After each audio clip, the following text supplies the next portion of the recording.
Maraming salamat po. At hindi tayo iniwan sa gitna ng laban natin sa pandemya. Ang isang taong tunay na nagbigay ng pagmamahal, malasakit at lalo digit ang naging kaagapay natin lalo digit sa oras ng ating pangangailangan. Ang batang galing sa hirap, nagsumika. Ang batang Maynila, Yorme Isko Moreno Tomagoso.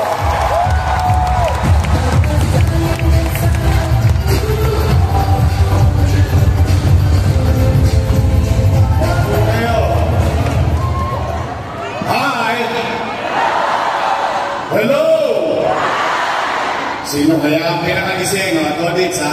O, hi! Hello!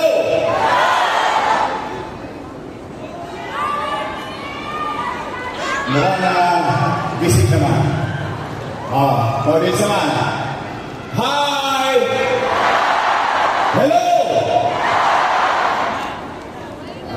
Sa mataas, ha? Mga Tagalasal, madadayang inside ko lang yan. Yari na.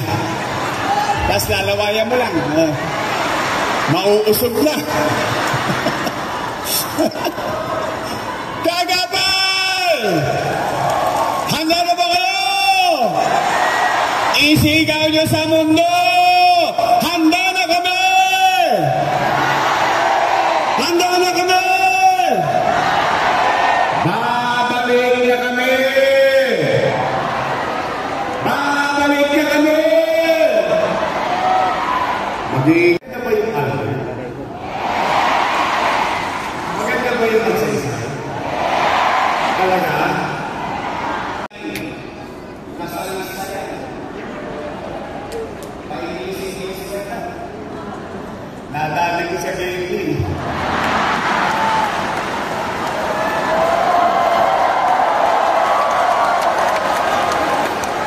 Bakangin, tinapos natin. Nakatapos lahat sila. Bunoan, natapos natin. Si Congressman Maceda, ang napansin ko sa inyo. Wala nang ligwakan. Basta natin na matatapos na. Hindi niya na pinatitiro sa inyo. Kalabaw! Animal! Animal! Rocky! Father!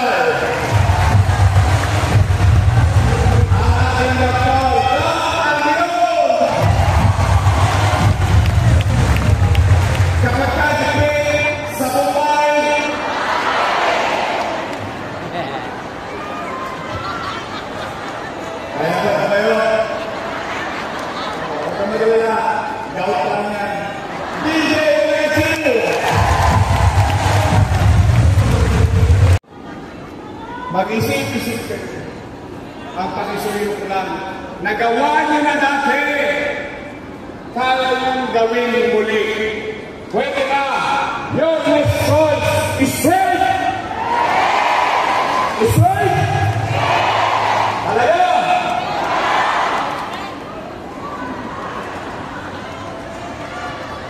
Bibigyan mo ng binilindaso.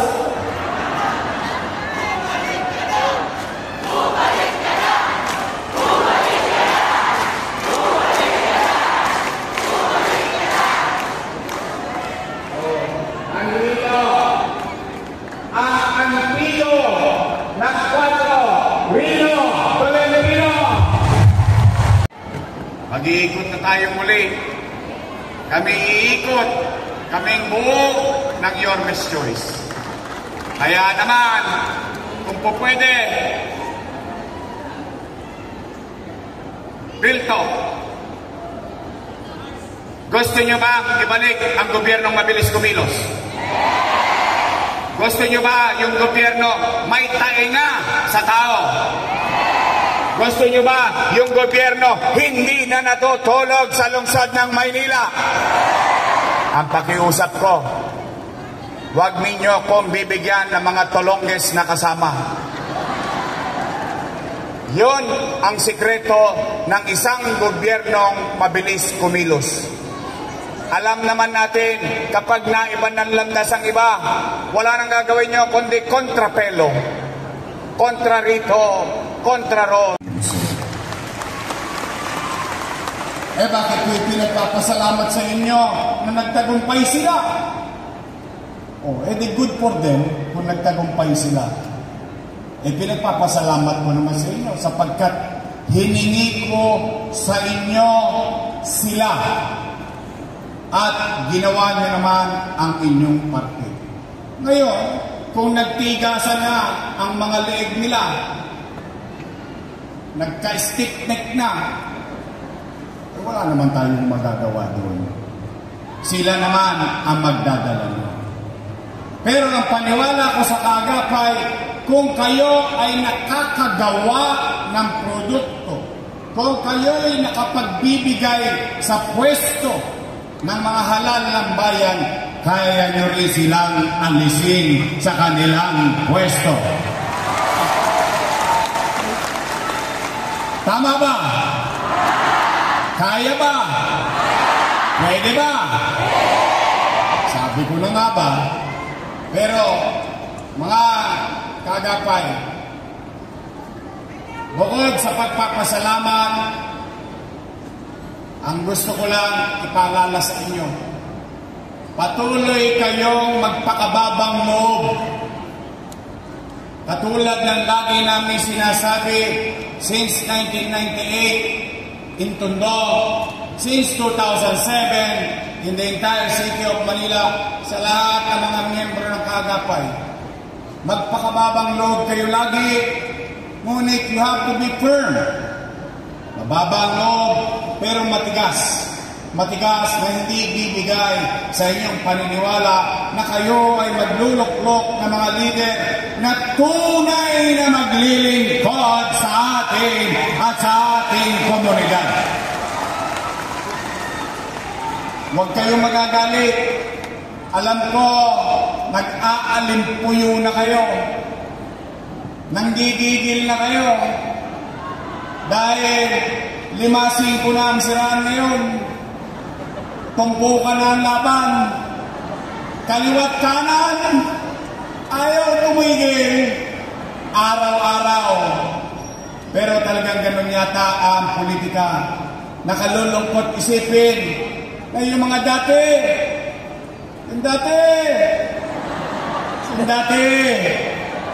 Dati puro papuri. Puri rito. Puri roon. Puri rito. Puri roon. Ngayon, ako na ang pinakamasama sa paningin nila. May isa naman nag-aala Superman.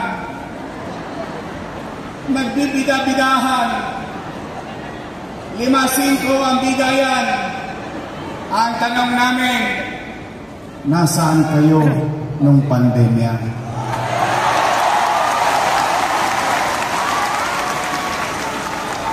Madami pala silang pera. Kailangan namin nung pandemya. Hindi namin kayo matagpuan. Ngayon, kapitbahay na namin kayo. Uwe. Ano to? Charutan? Matatalino ang mga taga-Maynila. Alam ninyo ang nangyayari. At I think in our generation, tayo, na mga nangabuhay ngayon, someday somehow, magpapantay din ang paan natin. Pero habang tayo nabubuhay, hindi natin malilimutan sa ating karanasan ang hirap, takot, pangamba sa araw-araw na ginawa ng Diyos noong panahon ng pandemya. Magiging bahagi siya lagi ng ating kwentuhan sa ating mga anak, sa ating mga kamag-anak at kaibigan at tahanan.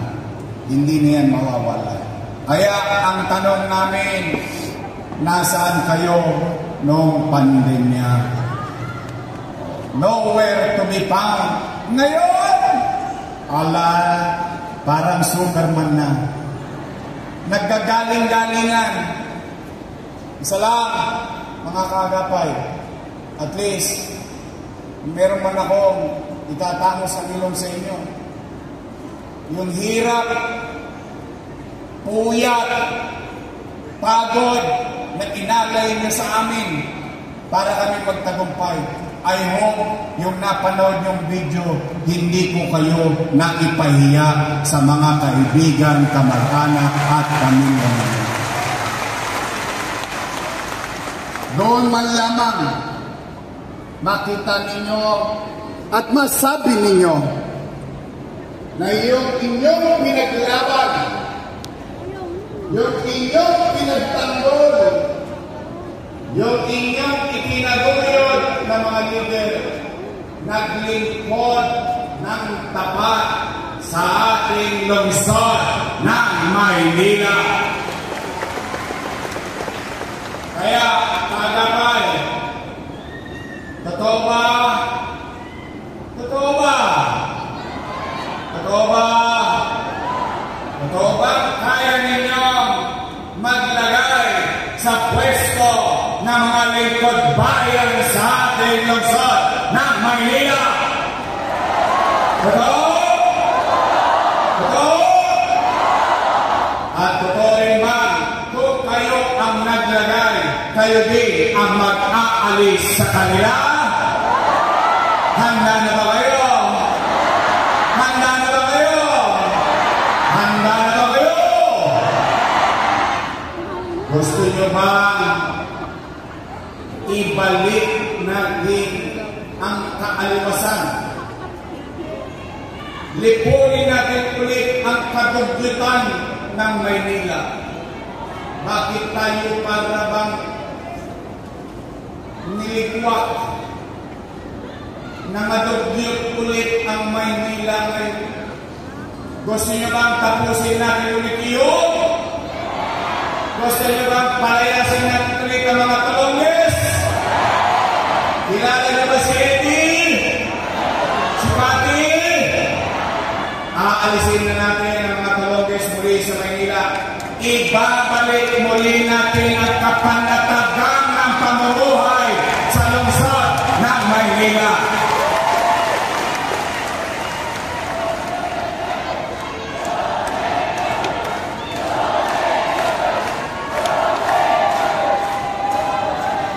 Don't panic.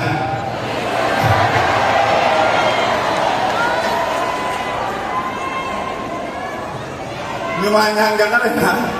Huwag mong ite-13 yan, sasagad yan. Masaya ako. Ay, tuloy na laban.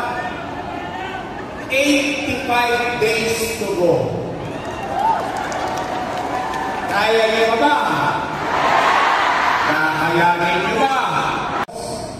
Ang kaagapay ng Maynila ay nakapag-produce ng 2 vice mayor. 2 po. Ako at yung isa dyan. Tama niya?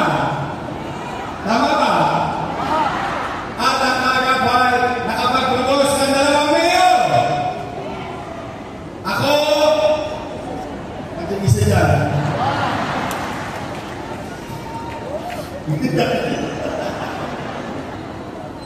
Ay, masaya naman ba? Ako, masasayahin. Mahilig ako magpasalamat sa Diyos. Sabi bakit? Sa dami-dami, sino bang magkakala na ang isang basurero, hindi ko naman nakalain pag-artistahin ko. Natin dito sa syudad. 8 na 0. Naubos ang mga kalaban dahil sa buya, pagod, hirap. Ang unang-unang produkto, ang kaagapay ng Maynila sa Tondo. Kayo na. Hi! Hello! Ay, good morning! Maraming salamat sa Diyos at nakarating kayo ng ligtas. Alam ko, malayo ito sa inyo. Kaya naman, wala tayong lugar na mahanap, na komportable, at kasya tayo lahat.